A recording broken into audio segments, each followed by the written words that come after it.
ಈಗ ಸಭಾನಾಯಕರು ಮುಖ್ಯಮಂತ್ರಿಯವರು ನೂತನ ಸಚಿವರನ್ನು ಪರಿಚಯಿಸತಕ್ಕಂಥ ಕಾರ್ಯಕ್ರಮ. ಅಧ್ಯಕ್ಷೆ,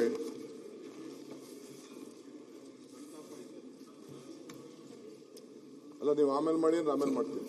ಸಂತಾಪ ಮಾಡೋದು ಒಳ್ಳೇದು ಫಸ್ಟ್. ಅಲ್ಲ ನಂತರ ಮಾಡಿ ಅಲ್ಲಲ್ಲ. ಪ್ರತಿ ವಿಧಾನಸಭೆಯಲ್ಲೂ ಮೊದಲು ಯಾವುದೇ ಕಲಾಪ ತಗೊಂಡ್ರೆ ಸಂತಾಪ ಮಾಡುವಂತದ್ದು ಪದ್ಧತಿ. ಹೊಸ ಪದ್ಧತಿಗೆ ಇದು ಅಲ್ಲಲ್ಲ, ಅದಕ್ಕೆ ಅವಕಾಶ ಇದೆಯಲ್ಲ ಆಮೇಲೆ ಇರ್ಲಿ ಬಿಡಿ ಅಧ್ಯಕ್ಷೆ. ಅಲ್ಲ ಸಂತಾಪ ಆದ್ಮೇಲೆ ಅಧ್ಯಕ್ಷೆ ಸಭೆ ಅಡ್ಜರ್ನ್ ಹೊಸದಾಗಿ ಅಲ್ಲ ಒಂದೇ ನಿಮಿಷ ಅಧ್ಯಕ್ಷರೇ, ಮಂತ್ರಿಗಳು ಹೊಸದಾಗಿ ಆಗ್ತಾ ಇದ್ದಾರೆ.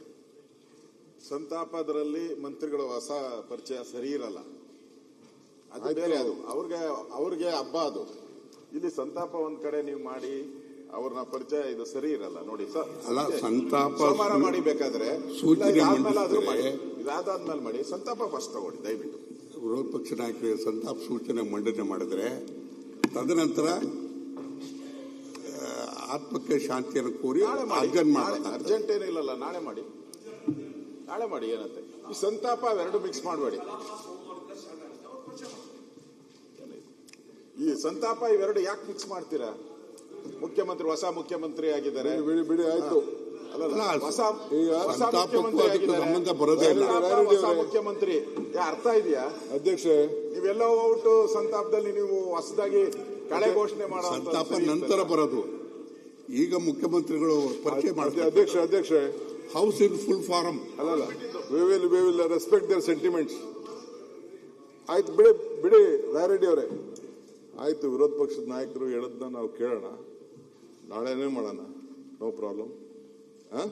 ಏನ್ ತೊಂದರೆ ಇಲ್ಲ. ಈಗ ಆಯ್ತು, ತಾವ್ ಹೇಳ್ದಂಗೆ ಸಂತಾಪ ತೆಗೆದುಕೊಳ್ಳೋಣ. ನಾನು ಯಾವ ದೃಷ್ಟಿ ನಿಮ್ಗೆ, ನೀವು ಹೊಸದಾಗಿ ಮಂತ್ರಿಮಂಡಲ ರಚನೆ ಮಾಡಿದ್ದೀರಾ, ನಮ್ಗೆ ಇಷ್ಟ ಇದೆಯೋ ಇಲ್ಲ ಅದು ಬೇರೆ ಪ್ರಶ್ನೆ. ನಿಮ್ಗಂತೂ ಖುಷಿ ಇದೆ.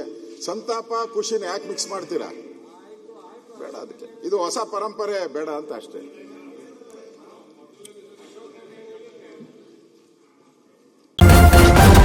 ನ್ಯೂಸ್ ಫಸ್ಟ್, ನಿರ್ಭೀತಿಯಿಂದ ನಿಮ್ಮ ಪರವಾಗಿ.